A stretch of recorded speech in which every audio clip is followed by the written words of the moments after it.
توبہ سے گناہ معاف ہو جاتے ہیں، کبیرہ گناہ، استغفار کرنے سے کبیرہ گناہ معاف ہو جاتے ہیں۔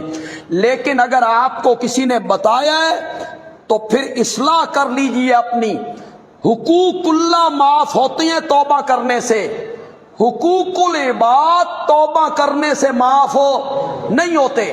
کہ آپ عمرہ کریں اور کسی کے پلاٹ پہ آپ نے قبضہ کیا ہو، کسی کی دکان پہ آپ نے قبضہ کیا ہو، کسی کی قرض آپ نے دینا ہو، کسی کا مال آپ نے دینا ہو، کسی کے مال پہ آپ نے قبضہ کیا ہو، کسی کو آپ نے تکلیف پہنچائی ہو، اذیت پہنچائی ہو، کسی غریب کا پنجہ مروڑا ہو، یہ گناہ جو ہیں یہ اعمال سے معاف نہیں ہوتے، توبہ سے بھی معاف نہیں ہوتے، استغفار سے بھی معاف نہیں ہوتے۔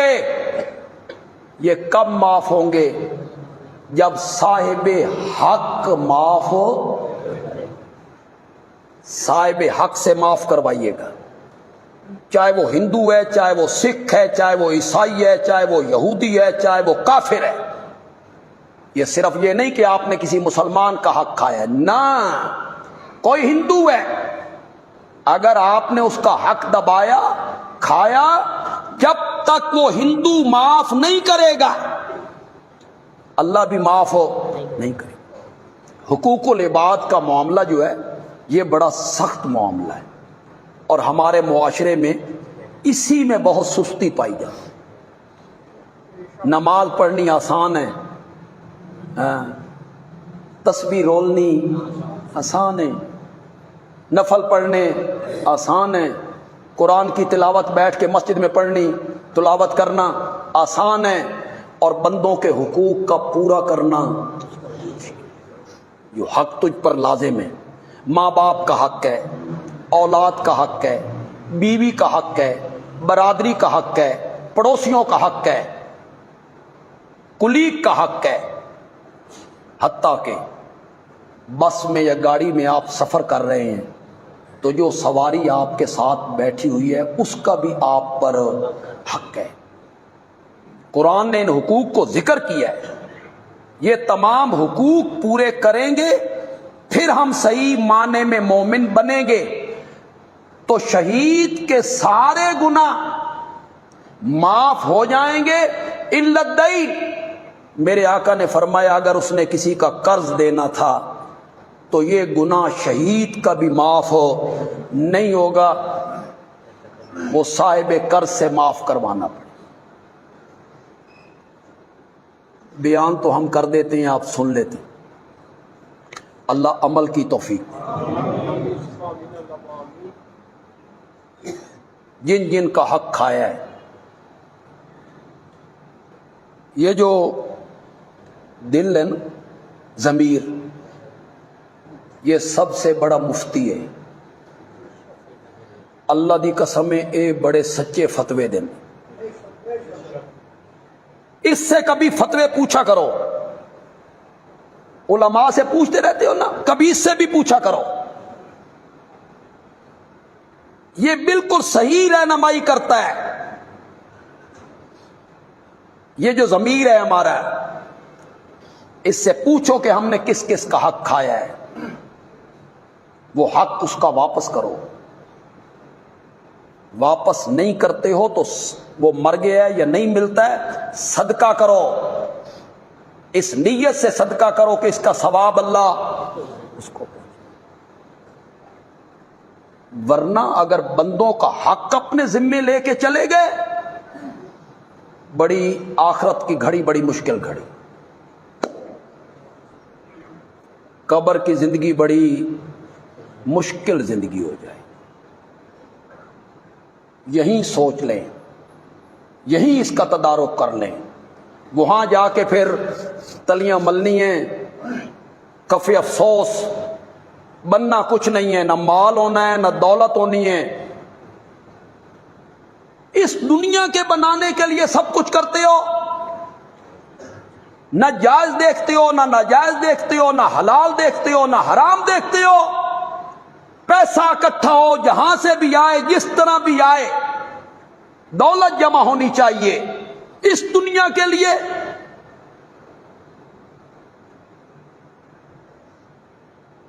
کتنی آپ کو اعتماد ہے اپنی زندگی پر؟ بولو کتنا جینا جے؟ میرے آقا نے فرمایا ابو بکر، عمر، تجھے اپنی زندگی پہ کتنا اعتماد ہے؟ اس نے کہا جی صبح کی نماز پڑھتا ہوں نا تو یقین نہیں ہوتا کہ زور کی پڑھ سکوں گا کہ نہیں۔ آپ نے فرمایا ابو بکر تمہیں کتنا اعتماد ہے؟ انہوں نے کہا جی زور کی پڑھ لیتا ہوں تو یقین نہیں ہوتا کہ عصر کی پڑھ سکوں گا کہ نہیں۔ اب یہ وقفہ تھوڑا ہے، صبح سے زور کا زیادہ ہے، زور سے عصر کا تھوڑا ہے۔ فرمایا تمہیں اتنا اعتماد ہے اور مجھ محمد سے پوچھو تو میں نماز میں ایک طرف سلام پھیرتا ہوں تو مجھے یقین نہیں ہوتا کہ دوسری طرف پھیر سکوں گا یا نہیں پھیر سکوں گا۔ قضاء حاجت فرمائی، تیمم کر۔ صحابہ نے کہا یا رسول اللہ کچھ فاصلے پہ پانی موجود، آپ نے تیمم فرمایا تم اس بات کی ضمانت دیتے ہو کہ موت مجھے اس تالاب تک پہنچنے دے؟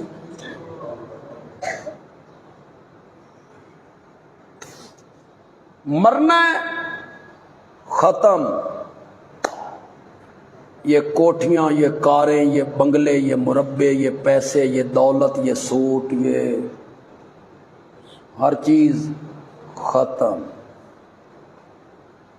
ارب پتی مر گیا ہے، اس نو 2 گھوڑے دے بوسکی دا کفن پواؤ،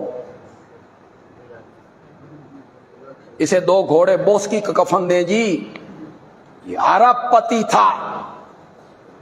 نہیں، ارب پتی ہے یا دہاڑی کرنے والا مزدور ہے، دونوں کا آخری لباس اور وہ چند گز لٹھا ہے، 2 گز زمین ہے۔ کتنی؟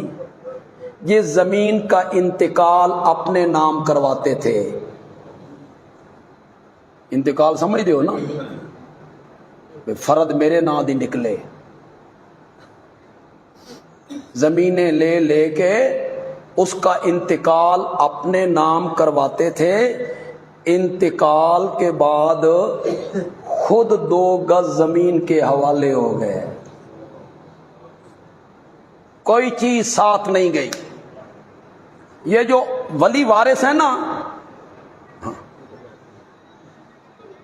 انہاں یاد بھی کدی نہیں کرنا۔ جتنے لوگ بیٹھے ہو جنہاں نو پردادے دا نام آندا جے ذرا بولو، بولو، چند لوگ ہیں نا۔ مجھے اپنے پردادے سے اوپر نام نہیں آتا، مجھے نہیں آتا۔ بس یہ ہے زندگی جی، تیسری نسل، چوتھی نسل آئی، نام ہی مٹ گیا، قبروں کا بھی پتہ نہ چلا۔ اس کے لیے سب کچھ کرتے ہو۔ میں بالکل اس حق میں نہیں ہوں کہ تجارت نہیں کرنی چاہیے، زراعت نہیں کرنی چاہیے، صنعت نہیں کرنی چاہیے، بالکل نہیں۔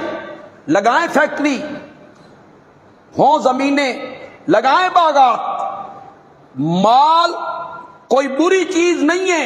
نعم المال الصالح للرجل الصالح، میرے نبی نے مال کو بھی صالح کہہ دیا ہے۔ نعم المال الصالح للرجل الصالح، اللہ اچھا مال اچھے بندے کو عطا کرتا، اس میں شرط یہ ہے حلال طریقے سے کماؤ، بس کمائی پہ کوئی قدغن نہیں، جائز طریقے سے کماؤ، اس میں 2 نمبری نہ کرو، اس میں ڈنڈی نہ مارو، کم نہ تولو، گاہک کے ساتھ جھوٹ نہ بولو، عیب دار چیز کو چھپا کر نہ بیچو۔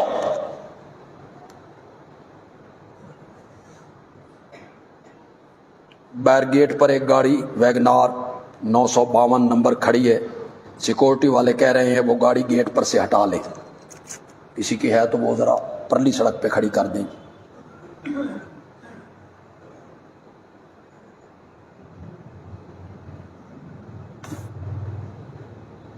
پھر گاڑی کی بات آ گئی۔ مال کوئی بری چیز ہو نہیں ہے۔ حضرت عثمان ذو النورین کتنے مالدار تھے؟ حضرت عبد الرحمن ابن عوف کتنے مالدار تھے؟ بڑے مالدار تھے۔ مال کوئی بری چیز نہیں ہے، بشرطے کہ جائز طریقے سے کمایا جائے اور اسے جائز جگہوں پہ خرچ کیا جائے، اس مال کی زکوٰۃ دی جائے، زمین کی پیداوار کا عشر دیا جائے، غریبوں، مسکینوں، یتیموں، پڑوسیوں، رشتہ داروں، برادری کے لوگوں پر اس مال کو خرچ کیا جائے، تو یہ مال زحمت نہیں ہے، رحمت ہے۔ یہ مال رحمت، مال کوئی بری چیز نہیں۔ یعنی شریعت یہ تو نہیں کہتی فاقے کرو تے بھوکتے مرو تے لوگوں کو منگو، نہ، اللہ نے خوشحالی دی ہے، اللہ کا شکر کر۔ اللہ نے محتاجی سے بچایا، ہمارے بچے اچھی زندگی گزار رہے ہیں، ہمارے پاس کار موجود ہے، مکان موجود ہے، لیکن یہ ساری چیزیں حلال طریقے سے کمانی چاہیے۔ بات بہت دور نکل گئی۔ کہنا میں یہ چاہتا تھا کہ میرے آقا نے کیا فرمایا؟ شہید کے سارے گناہ معاف ہو جائیں گے الا الدین، مگر اگر اس نے کسی کا قرض دینا تھا تو شہید کا یہ گناہ معاف نہیں۔ جن بچوں کے لیے یہ سب کچھ کرتے ہو، گھر والوں کے لیے سب کچھ کرتے ہو، انہوں نے کہاں یاد رکھنا ہے آپ کو؟ انہوں نے کہاں پوچھنا ہے آپ کو؟ کتنے لوگوں کی زبان سے ہم نے سنا عید الاضحیٰ کی نماز ہمارے پیچھے پڑھتے ہیں، یہاں پڑھتے ہیں، عید الفطر کی نماز عیدگاہ میں پڑھتے ہیں۔ کیوں پڑھتے ہیں؟ کہ نالے عید پڑھا مانگے، نالے قبرستان جا کے اپنے ابے تے اماں دی قبر تے ہو آوانگے، یعنی اونج ساڈے کول ابے اور اماں دی قبر تے جان دا وقت کوئی۔ عید والے دن بھی ان کے لیے سب کچھ کر رہے۔ میں سمجھتا ہوں بڑا بے وقوف ہے وہ آدمی، بڑا بے وقوف ہے وہ آدمی جو حرام طریقے سے دولت کماتا ہے اولاد کے لیے۔ عیش اولاد کرے گی، حساب کون دے گا؟ اس سے بڑا احمق کون ہے؟ عیش وہ کرے، حساب تجھ سے ہو رہا ہو تو حقوق العباد میں کوتاہی نہ کیجیے۔ ہم تو آپ کو سمجھا سکتے ہیں، آپ کے سامنے شریعت کی بات رکھ سکتے ہیں، حقوق اللہ میں بھی کوتاہی نہیں ہونی چاہیے۔ یہ نہیں ہے کہ حقوق اللہ میں آپ کوتاہی کرتے رہیں، اللہ رحیم ہے، اللہ کریم ہے، نہ، اس کے حق بھی پورے کریں، نماز ادا کریں، زکوٰۃ دیں، رمضان کا روزہ رکھیں، حج فرض ہو جائے تو حج کریں، گناہوں سے اپنے آپ کو حد الوسع گناہوں سے اپنے آپ کو بچائیں، لیکن اس میں کوئی معافی کی گنجائش ہے؟ حقوق العباد میں معافی کی گنجائش نہیں۔ وہ صاحب حق نے معاف کرنا ہے تب اللہ نے معاف کرنا، صاحب حق نے معاف نہیں کرنا تو وہ اللہ نے بھی وہ حق معاف نہیں کرنا۔